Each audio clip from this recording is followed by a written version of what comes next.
Last week on the build, we did all of the woodwork on the half round table. We cut the top out and sanded the top and base. And we were able to get our edges routed and the top glued up as well. Now it's time to start attaching antlers. Stay tuned and get ready for the build.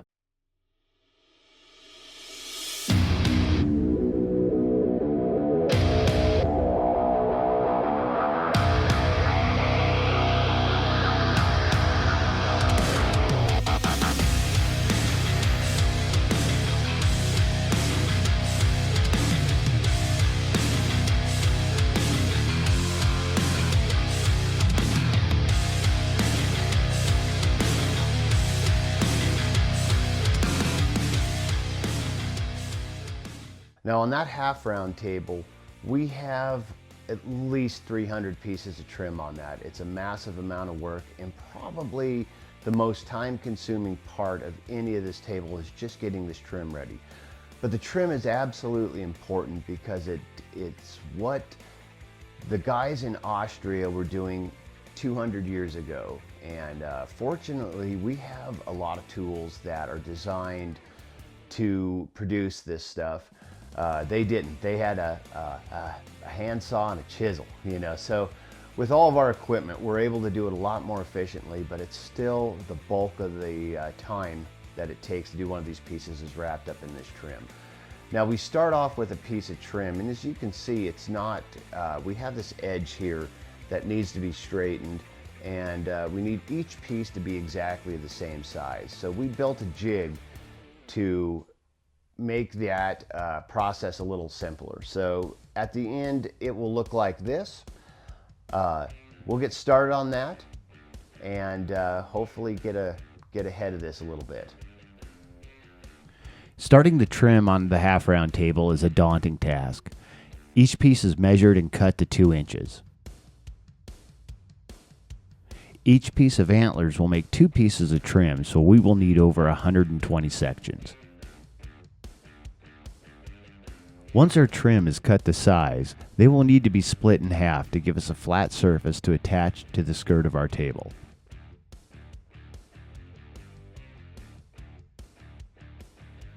Sometimes we need to recut the trim to keep a consistent thickness for each antler. I will use a push stick to run the trim through the bandsaw to make sure my hand is a safe distance away from the blade. A good dust collection system is a must-have for this project.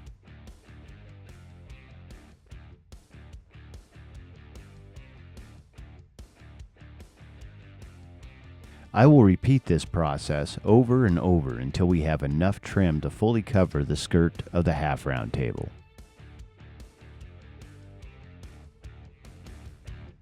While I'm splitting antler, Ron will start the process of putting a flat edge on each piece of trim. He will also sand a flat bottom on each antler. This will provide a good attachment point to the skirt. Now that we have a flat surface on the antlers, I will start the process of cutting the trim to size.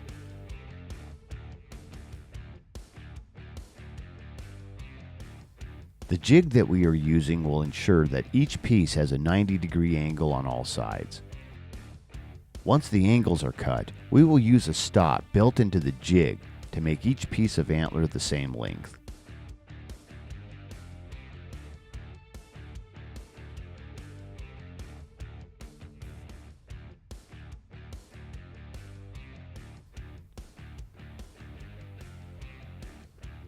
Each piece of trim is cut 4 times on the jig. Tag teaming this part helps make the process faster. Although the film may not show the full scope of this process, making the trim took us about 16 hours on this table.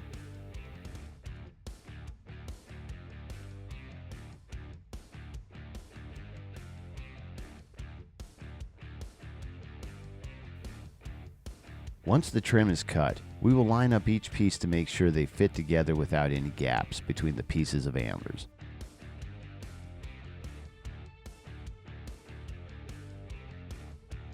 After we stain each of the antler pieces, we will sand down the tips to create an ivory effect.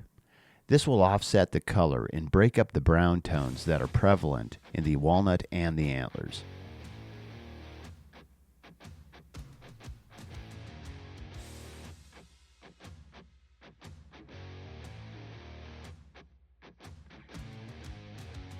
Once again, Ron will lay out each piece of trim to match up the colors. Trim that is less desirable in color will be restained for a better match when we attach the trim to the table. If a trim piece is larger than the rest, we will use it on the back side.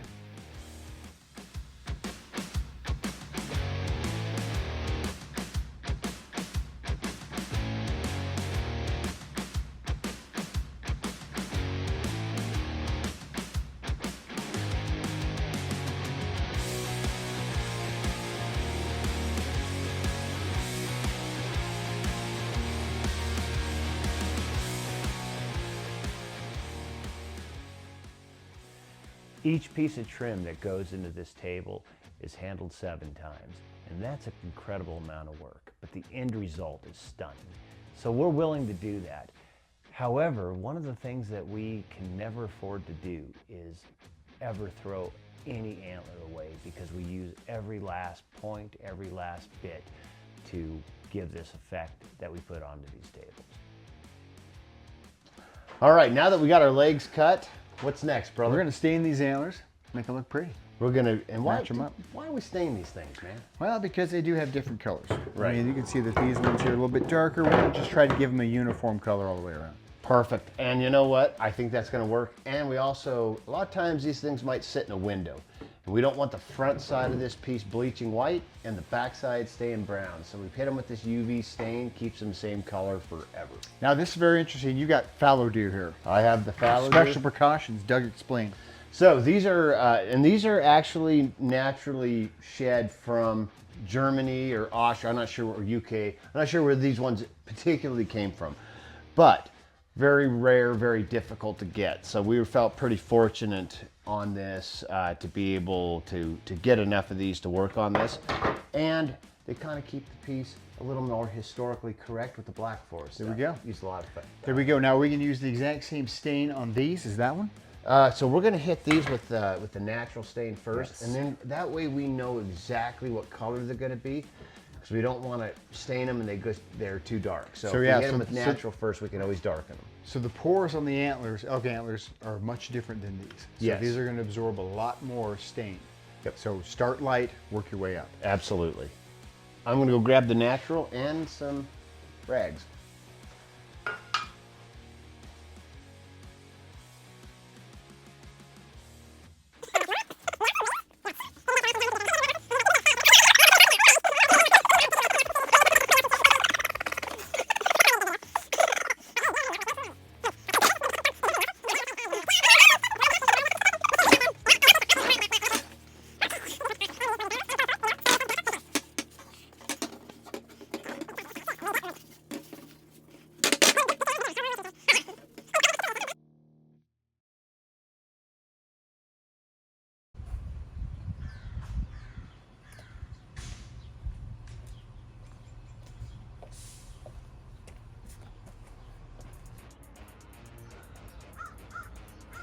Bill.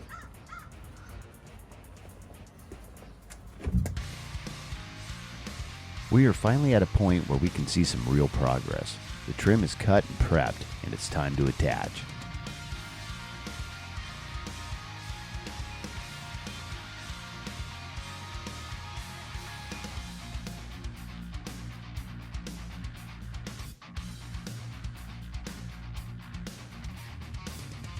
Over a period of several hours, I will anchor the trim to the skirt.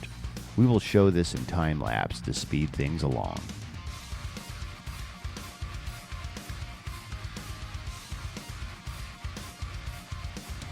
So yesterday, Ron and I, before we left, we went ahead and mocked up this table. We want to make sure that everything's going to fit the way it's supposed to, and we don't want these to be sticking out beyond. So we got these mocked up. We'll go ahead and we're going to put these fallow deer that are over here on it, and we'll film it, and let's roll on it. All right. So we have some burrs. They're a little bit dirty. We're going to clean them up, Dremel.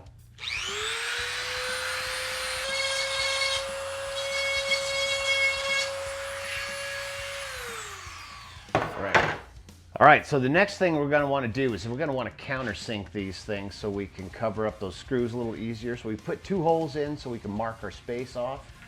And then I'm going to go ahead and drill up through the top of this as well so that we don't have to mess with that while we're trying to balance that top. Like trying to get the drill up at an angle and Right. weird and stuff. We're gonna work harder, not smarter. Now this is a super dull countersink bit. The reason why we don't want them really sharp is we don't want that thing just punching right through the antlers. So how did you go about making that super dull? I just used it a lot. So Concrete. anyway, we're gonna do that 4 times. All right, so we've got this thing polyurethane. We're gonna, you saw us kind of mocking up the antlers yesterday. Now we're gonna actually attach them permanently. We are. So, Ron, if you'll figure out which one you want to do first. Do this side first, and let's And then very careful. as long as we have enough screw there to get all the way through, and then, and even if it's not all I the might way use a longer one on that one.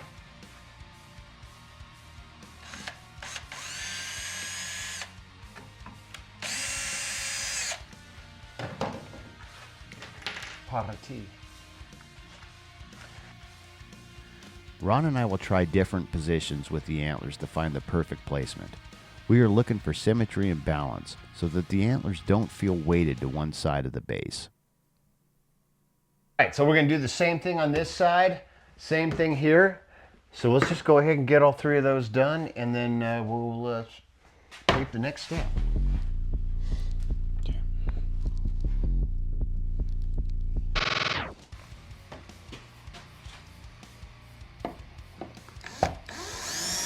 Now remember when we used to use the regular sheetrock screws? Yes. Those things were prone to be just pop right out, wouldn't they? Well, and then Smash into your surface. yeah, and or it would and strip and yeah.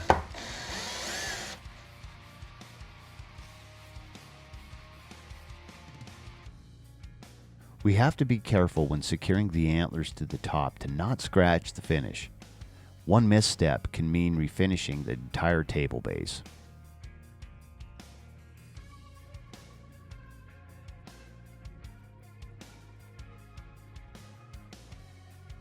Move this over. We didn't like the way it looked. Kind of felt like this was too far forward. So that could have affected the balance on it. If somebody put on a real heavy bronze. We want all the balance to be right here in the center. So we moved it back a little bit. So once again, we're up against the garage.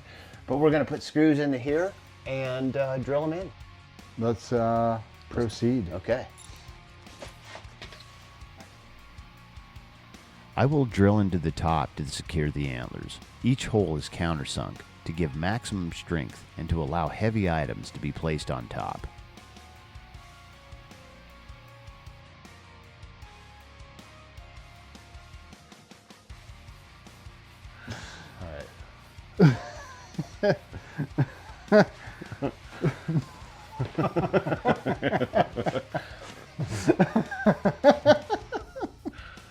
Okay. All right, this is a really weird angle. So we're gonna go low on this thing. All right, so we're gonna start putting the fallow deer in here. And like I said, we're not sure how we're gonna do this. We're gonna play around, you guys can watch. Yes. All right. Yeah. Enjoy.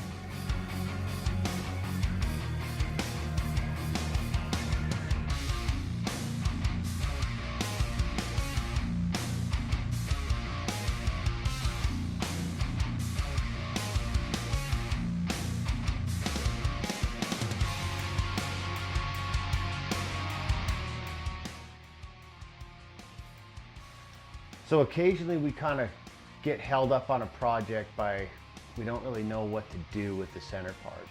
So when that happens, we go to our go-to piece of equipment, the idea cap, and we'll put this on and kind of think about this a little bit.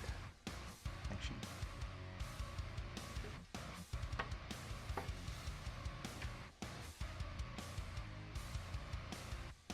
Music. Music. Oh, music. Oh, dear.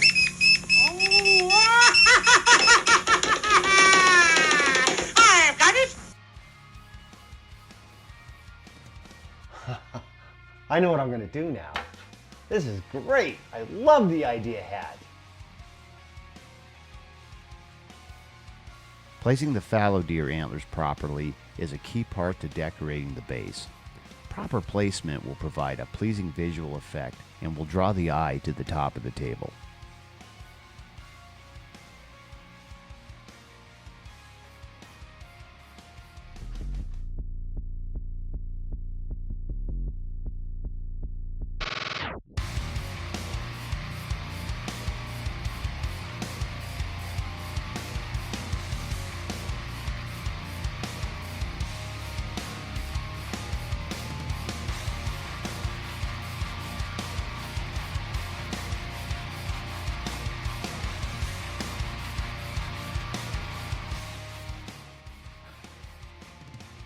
So thanks to the idea hat, we ended up coming with coming up with the idea of these two antlers reversed, these two antlers coming this way, and kind of just gives it a super nice balanced shape. We looked at it on the floor and it looked awesome. So let's that's about the end of this. Let's finish this thing up and call it a wrap. Now that we have found the final position for the fallow deer antlers, Ron will get the antlers secured permanently. This process involves taking out each screw, countersinking each hole, and this will provide maximum strength.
The final step on this table is to cover all the holes that are left from attaching antlers. Now we're ready to pack it up and get it out to an eager customer.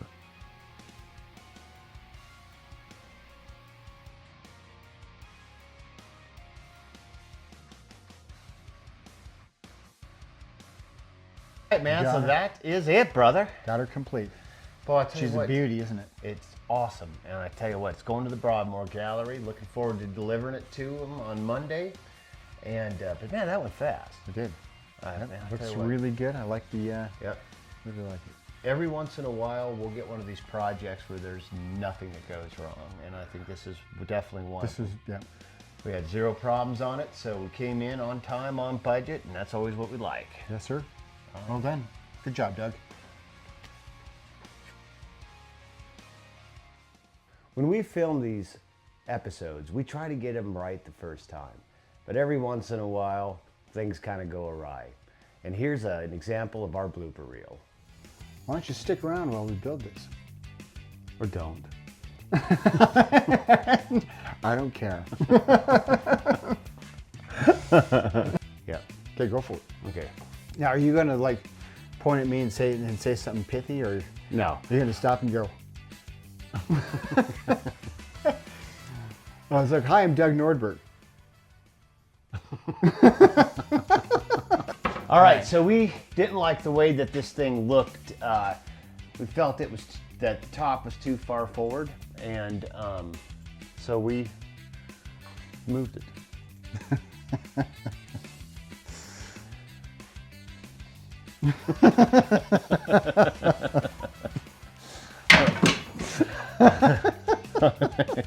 You're supposed to swipe it away, bro. Not in this video. Okay. this very special edition episode of The Build, we're gonna build one of these very special tables. This is our specialty. He's special. Yeah, so stick around for the after school special. Where's Jordy? I don't know.